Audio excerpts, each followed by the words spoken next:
Kailan ba natatapos ang pagiging bata? Kapag 14 na, hindi na bata yun, di ba? Ako? Hindi ko maalala. Basta pagising ko kaninang umaga, binata na pala ako. Yung mga larong pambata, hindi ko na-trip yun. Tsaka dati, ang mundo ko lang. Kasama ko sina nanay, tatay, at mga kapatid ko. Pero ngayon, may sarili na din akong mundo. Kasama ng tropa ko.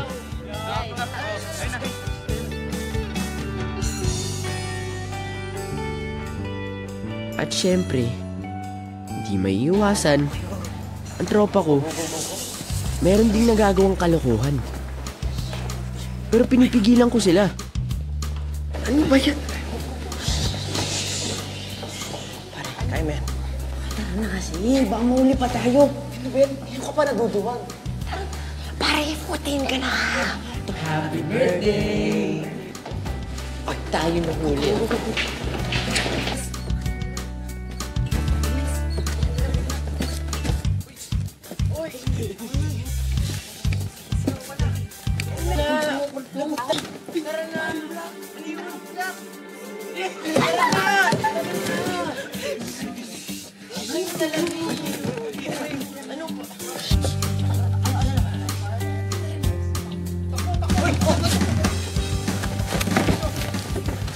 Ay, hindi na nga ako bata. Binata na. Dami nang nangyayari sa akin hindi ko maintindihan. Pero exciting. Puro sorpresa.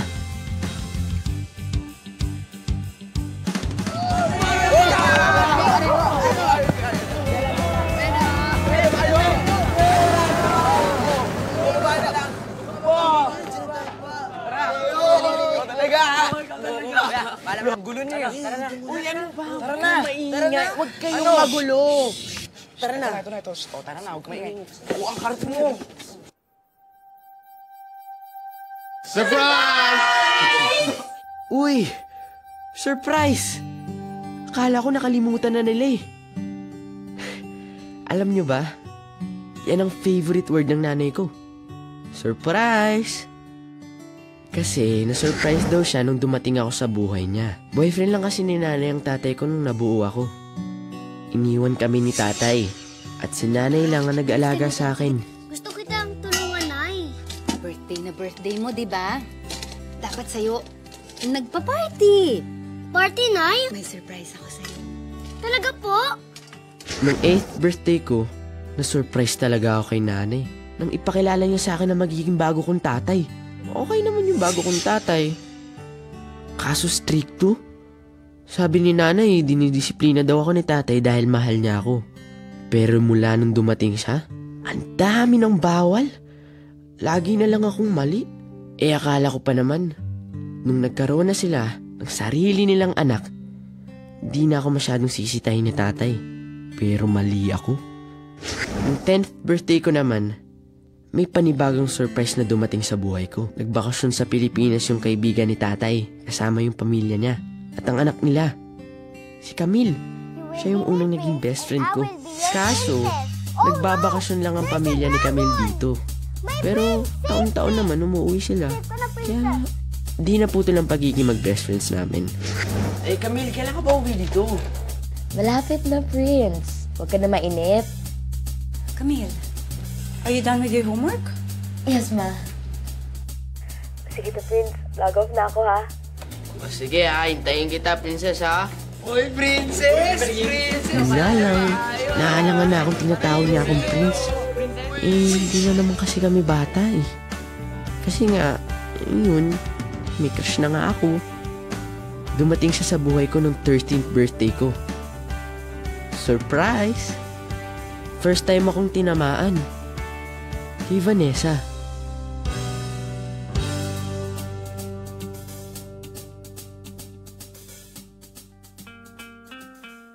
College na siya. Pero okay lang naman, di ba? Hindi na nga ako bata eh. Para makasama ko siya, nagpapatutor ako sa kanya. Hindi ko masyadong naiintindihan ng algebra. Pero ang mas naiintindihan ko, ang nararamdaman ko para kay Vanessa.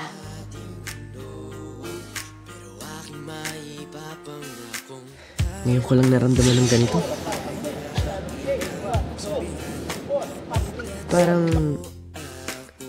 Parang nababago ang mundo ko kapag nakikita ko siya.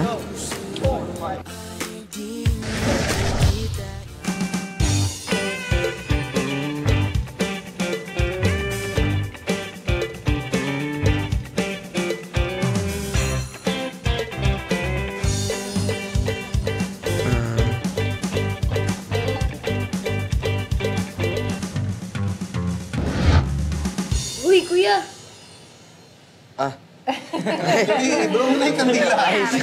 Oh, huwag mo kakalimutan mag-wish. Tapos anak, anong wini-wish mo? Wish niya na magka-girlfriend na siya. Uy, sakit mo talaga. Please ka to ganyan. Baby pa yan ako, no? Baby? Pwede lang ang gumuha ng baby yan eh. Ay, yung pansin ito, loko-loko kong asawa, ito taga-pipingutin kita eh. Ay, Kuya Gilbert, asan yung papa't mama mo? Nirarayo ko si mama eh. Nirarayo ma? Sabihin mo allergic talaga yung mama mo dito sa bahay niyo. Dali na. Ano lang i-wish mo? I-wish ko po sana na payagan niyo po ako sumama kay Lawarin mamaya.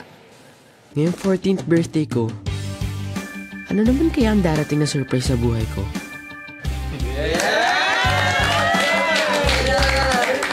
Happy birthday! Uy, una na kami ah. Salamat sa Bye-bye. take out. Tama kasi nito eh. Tumigil ka, ikaw yung hindi ako. Oh, naman. Nay! Salamat po sa surprise ha. Surprise namin yun ng tatay mo sa'yo. Hmm? Ay, teka. Yung atsara ha, sandali lang. Sige po. Andrew, tatanda mo ha, katokasi ka na. Hindi ka na bata. Sabi ko sa ito dahil inaasahan ko na ikaw ang bahala sa nanay mo tsaka sa mga kapatid mo pag umalis na ako. Bakit po, tay? Nag-apply ako sa isang school sa New Jersey. Ngayon, pag natanggap ako, di doon ako magtuturo. Kaya ngayon, ikaw magiging padre de pamilya habang wala ako. Okay po. Mga boys! Oh, patikim nyo to sa mga magulang nyo. Tapos sabihin nyo umorder sa akin, ha? Salamat po. Asahan ko yan. Sige. Nay! Mauna na po ako ha. Mauna na po kami. Andrew, sandali. Saan ba talaga kayo pumunta? Sa bahay lang po ni Warren, tatambay lang. Basta tanda mo ha. Alas 10, nandito ako sa bahay. Ay naman. Alas 10 naman. Baka pwede kong alas 11. O di, huwag ka na lang kaya umalis. Dito ka na lang sa bahay. Gilbert, kayagan mo na. Birthday naman niya eh. Basta, alas 10. Tay, sige na. 10:30. Alas 10. Yes, sir. At sandali. Mag-review nga tayo. Review po ng ano. Yung mga bawal. Yung mga hindi mo pwedeng gawin. Ano yun? Bawal pong manigarilyo. Ano ba? Bawal pong uminom. Bawal po huminga. Ano? Sige na nga, umalis na kayo. Dali na, para makabalik kayo agad. Oy! Dali na, tapos umuwi kayo na maaga. Tara na, narinig mo na ha! Walis na tayo! Ingat kayo, ha? Teka lang. May babae ba dyan, ha? Wala kayong inimbitang babae sa bahay ni Warren? Wala po. Ano naman po masama kung meron? Sama ko, kuya. Ay, huwag na. Bawal bata dun. Ano ba talagang gagawin nyo? Bakit bawal ang bata, ha? Nay, wala naman. Tatambay lang po talaga kami dun sa bahay ni Warren. Nay. Ano na naman yan, ha? Panga. Ko. Ano? Ganun ba? Ano po yun? Ano po yun? Nek-nek mo! Tumama kayo! Sige na, Nay. Mauna na po kami. Ay, teka. Let's go. May nakakalimutan ka kaya. Ano?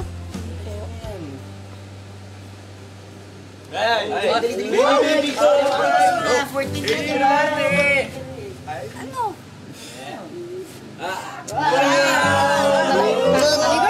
Happy birthday! I love you!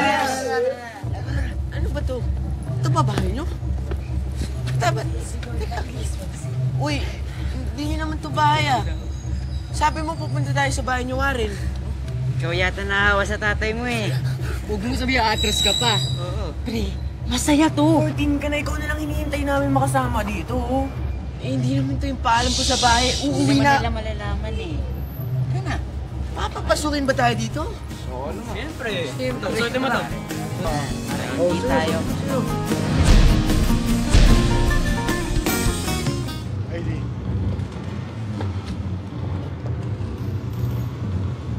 Sige, pasok. Kuya! Sama ko tropa ko. Sige, pasok na. Tama bang pinayagan natin si Lou? Ikaw naman ang unang pumayag, di ba? Andrew, ba't di ka nagte-text back? Hayaan mo na. Wow. Hayaan na si Andrew? Nangako naman siya wala siyang gagawin bawal.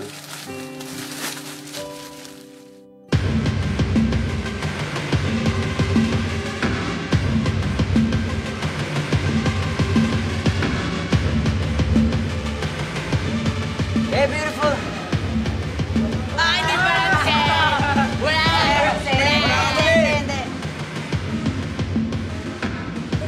Girls, teka lang sandali. Wait lang. Anong ginagawa niyo dito, ah? Babata niyo pa. Paano kayo nakapasok dito? 18 na ako. Ikaw, 18. Eh, kayo, ha? Lalo ka na, Drew. Bata-bata ka pa. Hoy, hindi na ako bata. 14 na kaya ako. Pati nga ng ID nyo. Ngayon natin malalaman kung talaga nakikinig si Andy sa mga pangaral natin. Kung pwede na ako maging malawag sa kanya. 14 anyos na siya. Siguro naman kahit paano, natanim niya sa isip niya kung ano ang tama at mali. Uy, hindi na po. Ito na po. Uwi na po kami. Kasi, ikaw kayo kasi. Uy, Hoy, ibalik mo yung pera ko! ang pera. Uy, kahit mukha kang bato ah. Hindi ka namin kukurutan. Sige ka. Ano eh, kasi. Halika, huwag na kayong mapag-away. Sige na, sige Magawa na. pang Sige na kayo kasi baka mamaya hinahanap na kayo ng mga nanay niyo. Sige na. Dati lang, hiniheli-heli ko lang si Andrew. Pero ngayon, sinusurprise niya ako. Ni ayaw na magpahalik sa akin eh. Ganon lang yun dahil kasama niya mga barkada niya. Bakit? Ibang tao ba siya pagkasama niya mga barkada niya? Birthday na birthday. Hindi ako nalulungkot. Eh, pag ginawa mo, wala man lang gift. Alam mo naman crush na crush ka nitong si Drew eh. Hindi. Vanessa, uwi na kami ngayon ah. Kung gusto mo, ngayon ah. Ito na. Hindi pa lang. Birthday pa lang. Isang kiss lang kay Drew. Oh, Isa lang. Birthday naman ang alam mo na, crush ka ng kaibigan namin, di ba? Dali. Is na. Teka, sandali. Kapag ba pinagbigyan ko kayo sa gusto niyo, uuwi na kayo. Oo naman.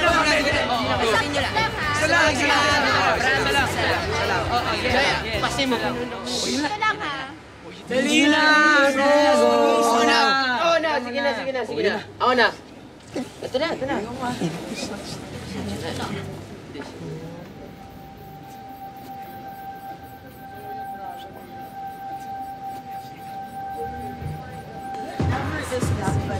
Vanessa!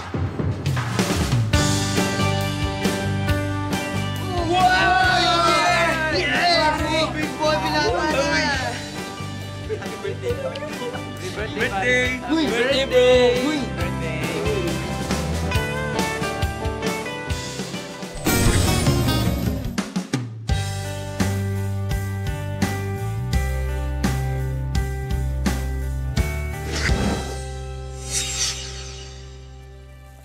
Yes! Nakahalik ako kay Vanessa, guys! Nakahalik ako! Boom! Panis! Wala ka doon. Ba yun, ha? Aksidente lang naman yung nangyari. Dumikit yung labi ko sa labi niya. Kaya halik yun. Eh, ano naman pakiramdam? Sa sobrang lambot yung mga labi niya. Parang kuryente. Kuryente? Ang alam kong pakiramdam ng kuryente ganito, ha? Basta yung masarap na kuryente, hindi yung ganyan. Ano yan? Naka-first kiss ka na. Sino ba yung naunahan mo? Si Lolo Jeric, no? Ano? Lolo na, wala pang first First kiss ba yun? Hindi naman eh. Oo nga. Counted yun. Hindi counted yun. Wala yan. Ano ba yung alam niyo na totoong kiss? Yan ko yan, no? Sado ko, alam ko yan. Praktisado? Salik? Oo, halika. Ito ang totoong kiss. Ha? Paano? Paano? Sige lang, ganyan lang, sige lang. Tulong.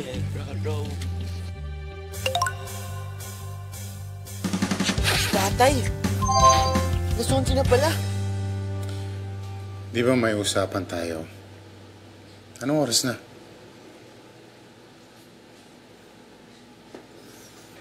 Drew, Po.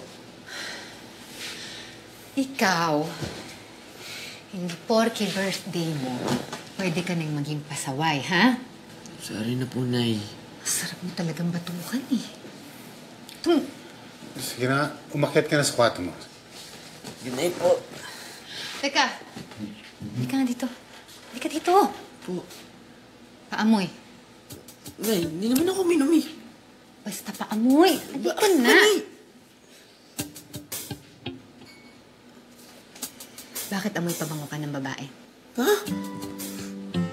Hindi naman ah. Alam ko kung ano ang amoy ng pabango ng babae. Akala ko ba walang babae dun sa bahay ni Warren? Anak, huwag mo akong isusurprise, ha? Hindi, Nay. Baka ano lang yun, yung pabango ng taxi. Kasi masyadong matapang. Kaya, ayan, baka dumikit dun sa damit ko. Sige na po. Matutulog na ako. Good night.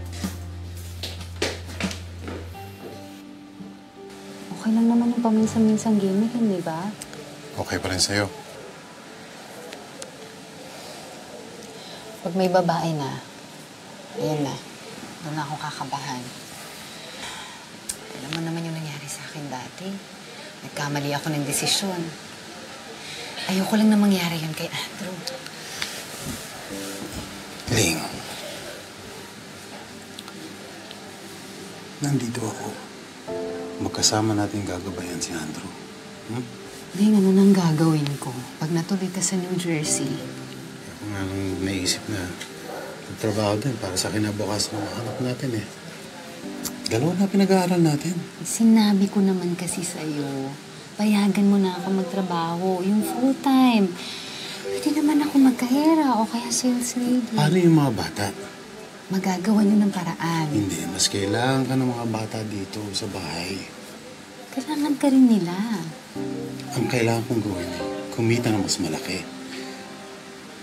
Kaya kailangan tumino si Andrew. Para kung sakaling matuloy ako, wala na akong poproblemahin. Mabait naman si Andrew. Alam ko. Pero ibang mabait sa matino. Yan. Oh. MJ.